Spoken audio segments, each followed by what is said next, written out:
প্রিয় দর্শক, আমরা দেখেন কি হয়েছে, ভিজিট ভিসা রিফিউজ করলে ৪০০ মতো লোকরা আমরা চলে যাই আপডেটে, কি করেন বলে প্রি অ্যাকশন প্রোটোকল দাও। প্রি অ্যাকশন প্রোটোকল দেওয়ার পর তখন যদি হোম অফিস না শুনে তখন তারা কি করেন, জুডিশিয়াল রিভিউ করে দেয়। প্রি অ্যাকশন প্রোটোকল করার সাথে সাথে তারা কি করে, ৩ মাসের সময় নেয়। ৩ মাসের সময় নিয়ে তারা বলে যে ৩ মাস পর আমরা দিব, এবং না দিলে তখন তোমাকে অ্যাপিল রাইট দিব, বা তুমি এটার মধ্যে কস্ট অর্ডার চাইতে পারবা। কস্ট অর্ডারের কথা ওরা বলে দেয় যে জুডিশিয়াল যদি না হয় তুমি কস্ট অর্ডারে চলে যাও। এখন কি করে, একবার রিফিউজ করার পর আবার রিফিউজ করে, আবার প্রি অ্যাকশন প্রোটোকল দেয়, আবার রিফিউজ করে, আবার প্রি অ্যাকশন প্রোটোকল দেয়, আবার রিফিউজ করে। এটা চোর পুলিশ খেলা শুরু করে। এইখানে ১৬ই ডিসেম্বর আপনার রয়্যাল কোর্ট অফ জাস্টিস থেকে এই মামলাটা আসছে কোর্ট অফ অ্যাপিলের। এখানে বলেছে না, তোমরা চোর পুলিশ খেলতে পারবে না, তোমাদের কস্ট দিতে হবে। সুতরাং আমরা দেখতে পাচ্ছি এর আগেও একটি মামলা এসেছিল ভিজিট ভিসার, আমরা আরেকটি মামলা পেলাম ১৬ই ডিসেম্বর, বাংলাদেশের জন্য একটা গুরুত্বপূর্ণ দিন সেই দিনে। সুতরাং ৪বার ৫বার যখন প্রি অ্যাকশন প্রোটোকল দিয়ে সেম উত্তর দিতে থাকো, এবং ডিলের জন্য যখন প্রি অ্যাকশন প্রোটোকল দেয় তখন কি করছে, আরো ডিলে করছে। তুমি যে ডিলের জন্য ডিলে করলা, এই জন্য তোমাকে কম্পেনসেশন দিতে হবে, কস্ট দিতে হবে। সুতরাং আমরা কি দেখতে পাচ্ছি, আজ নিয়ে আমি পরপর ৫ম মামলায় আগামীকাল যাচ্ছি, যেখানে তাজ ভাই যেটা বলেছে, লাল রঙের লেখা please insert year reason, return to home, sufficient two state protection, এই লাল লাল লেখাগুলো আছে, ফ্রন্টগুলো আলাদা। অদক্ষ, অযোগ্য, অথর্ব লোকটা হোম অফিসে বসে আছে। এবং দুঃখ হচ্ছে এটা গভর্নমেন্ট লিগাল ডিপার্টমেন্ট জিএলএতে এটা ছিল না, জিএলএতে এই জিনিসটা চলে আসছে। এজন্য আপার ট্রাইব্যুনাল যেখানে পারেনি, আপার ট্রাইব্যুনালকে বলেছে তোমরা ভুল, ডিলের জন্য করছে, হোম অফিস সেখানে আরো ডিলে করতেছে। হ্যাঁ, তুমি জুডিশিয়াল রিভিউতে চলে যাও, তুমি কেন বারবার কনসেন্ট দাও, তুমি তো আরো ডিলে করতেছো। একটা পারপাসে একজন আসবে, সে বলেছে, তোমরা সেই ডিলেটাকে আরো ডিলে করছো।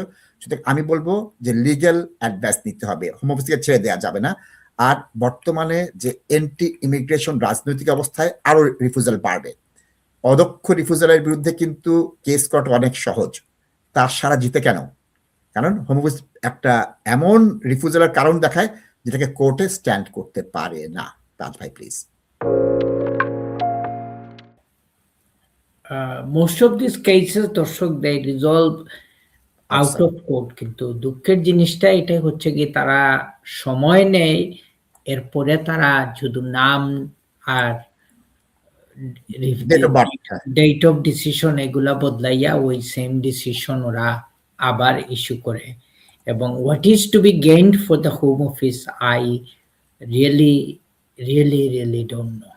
এবং রিসেন্টলি যেটা সবচেয়ে বড় কথা হচ্ছে কি, যে মানুষ কার্টেলমেন্ট লেটার পাইছে নি, মানুষ রিফিউজাল লেটার পাইছে কিনা।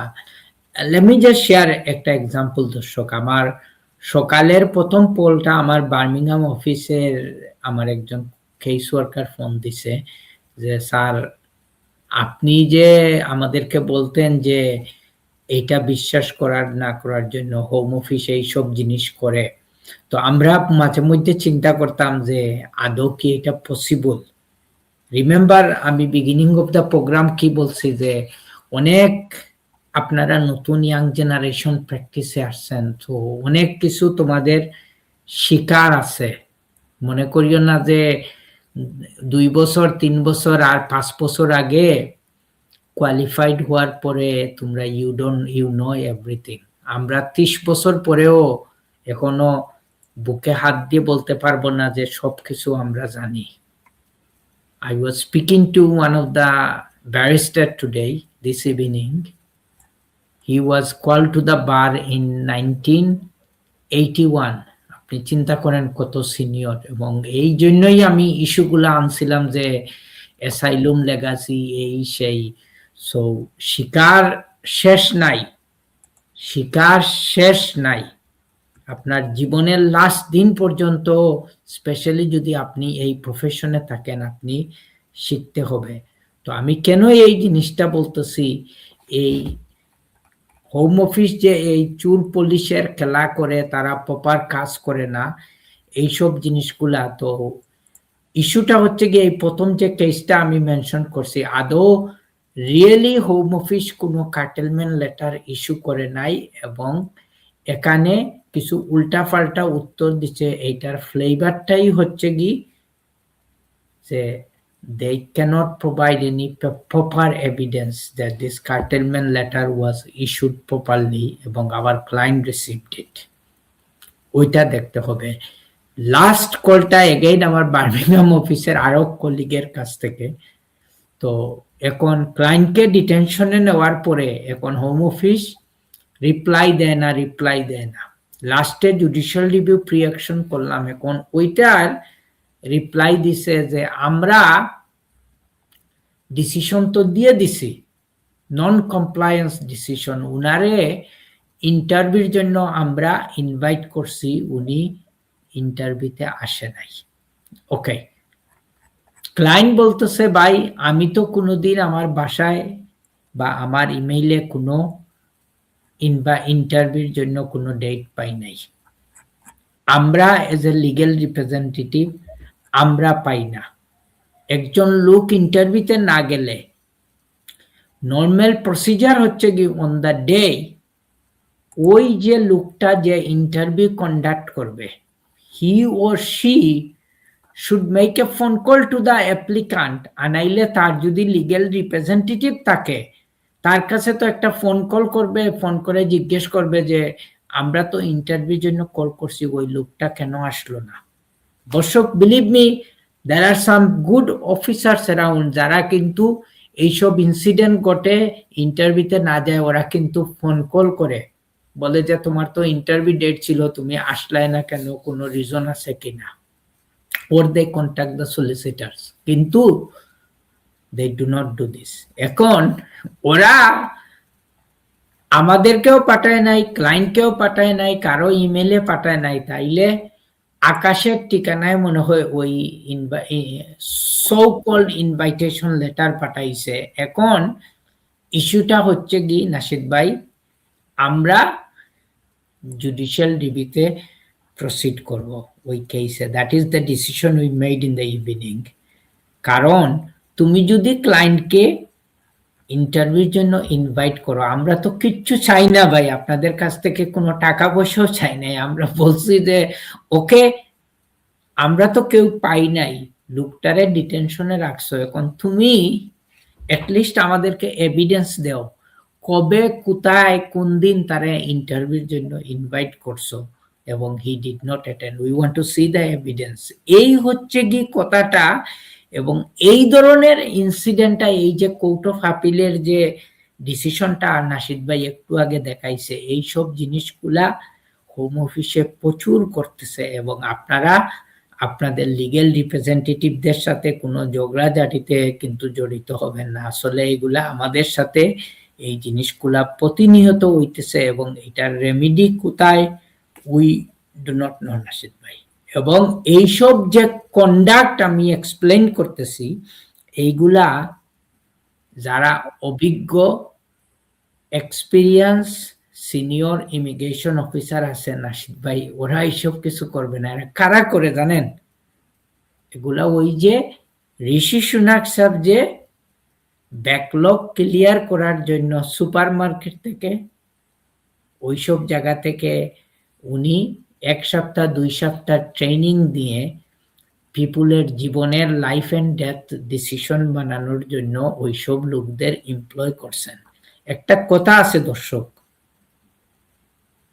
এই যে পুলিশ অফিসাররা কেন রেসিস্ট, এরা কেন বর্ণবাদী, এরা মানুষকে কেন রাস্তা থেকে অ্যারেস্ট করে, আপনি যদি স্টাডি করেন, আমি দীর্ঘদিন এজ এ ডিউটি সলিসিটার হিসাবে কাজ করছি, মনের অনেক দুঃখ কষ্ট আছে লাইফে, যদি কোনোদিন সময় পাই একটা বই লিখবো আমার প্র্যাকটিস লাইফ নিয়ে নাশিদ ভাই, কত কিছু বলার আছে, কত কষ্টের কথা, কত স্টোরি শেয়ার করার মতো আছে।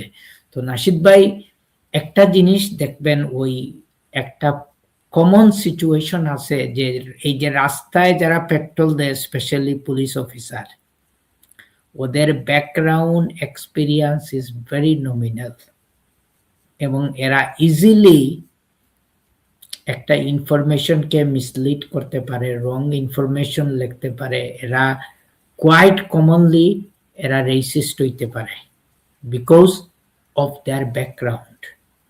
And I hope I'm able to explain to you ওইসব সো কল্ড ইমিগ্রেশন অফিসারদের ব্যাকগ্রাউন্ডের কারণে তারা আজকে ইমেল না ছেড়েও বলবে ইমেল ছাড়ছে, ডিসিশন না দিয়েও বলবে ডিসিশন দিয়ে দিছে, কিন্তু এন্ড অফ দ্য ডে যখন চ্যালেঞ্জ করবেন, আমি যে 2টা কেসের কথা আপনাদের বলছি, এটা শুধু কেস আমি উইনই করব না, ওখানে যখন জুডিশিয়াল রিভিউতে যাবে ওরা কনসেন্ট অর্ডার দিবে, আমার ক্লায়েন্টের লিগ্যাল কোর্স দিবে এবং ওরা এগ্রিও করবে যে they will reconsider the case এবং ক্লায়েন্টকে ডিটেনশন থেকে রিলিজও করবে, আমার ওই ক্লায়েন্টের কার্টেলমেন্ট লেটারটা উইথড্র করে ওর 3C রিইনস্টেট করবে। এগুলা প্রতিদিন করতেছে, আমরা দেখতেছি। এক সময় আমার ওই জুনিয়রের মতো আমারও কষ্ট লাগতো, হাউ ইট ইজ পসিবল যে একটা রিফিউজাল লেটারে বলতেছে আমি তোমার ব্যাংকে কন্ট্যাক্ট করছি, বাংলাদেশের তোমার ট্রাস্ট ব্যাংকে কন্ট্যাক্ট করছি, তোমার ব্র্যাক ব্যাংকে কন্ট্যাক্ট করছি, আমরা এই ইনফরমেশন পাইছি এবং আমাদের কোয়ারির কোনো রেসপন্স করা হয় নাই। কিন্তু আমাদেরও বিশ্বাস করতে কষ্ট হইতো, কিন্তু যখন home office many cases even in recent years, যে যখন তারা ডকুমেন্টারি এভিডেন্স দেখাইতে পারে না, ওকে ভাই আমি সব মানলাম, আমার ক্লায়েন্টের ব্যাংক মিউচুয়াল ট্রাস্ট ব্যাংক মৌলভীবাজারে কোনো কন্ট্যাক্ট ফোন রিসিভ করে নাই, কোনো সহযোগিতা করে নাই, আপনি আপনার যে ফোন উঠাইয়া কল করছেন আপনার অফিসিয়াল রেকর্ডটা দেখান, কোন দিন কোন টাইমে কোন নাম্বারে ফোন কল করছেন, আপনি এভিডেন্স দিতে পারতেছেন না। অনেক সময় অনেককে বলা হয় যে আমরা ভিলেজ ইনকোয়ারি করছি, আমরা এই ইনফরমেশন অবটেন করছি। যখন আপনি চাইলেন ওকে ঠিক আছে তুমি যে ভিলেজ ইনকোয়ারি করছো ওই রিপোর্টটা আমাদেরকে প্রডিউস করো, আমরা ওইটা দেখতে চাইতেছি, কোন দিন কোথায় কিভাবে করছো। ক্লায়েন্টরা বিশ্বাস করতে কষ্ট লাগতো এক সময় নাশিদ ভাই, ক্লায়েন্টরা বলতো, ওদেরকে জিজ্ঞেস করি যে ভাই আপনার এলাকায় আপনি একটু খোঁজ নিয়ে দেখেন যে ওরা আদৌ কোনো ইনকোয়ারি করছে কিনা, আপনার কোনো পরিচিত লোকজনের সাথে কথা বলছে কিনা। Result answer is no from the client. তখন আপনি কাকে বিশ্বাস করবেন?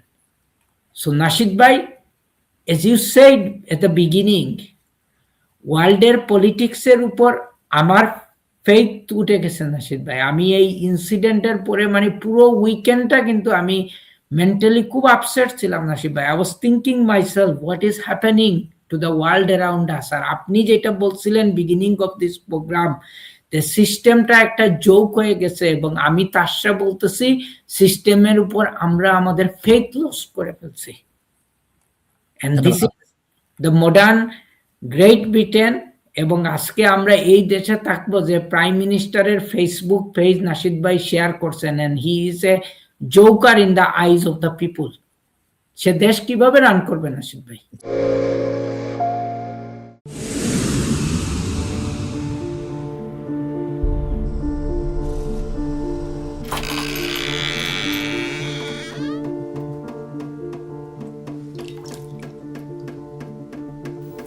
ইংল্যান্ডে আমরা চাইলেও অনেক কিছু করতে পারি না, অনেক ঝামেলা।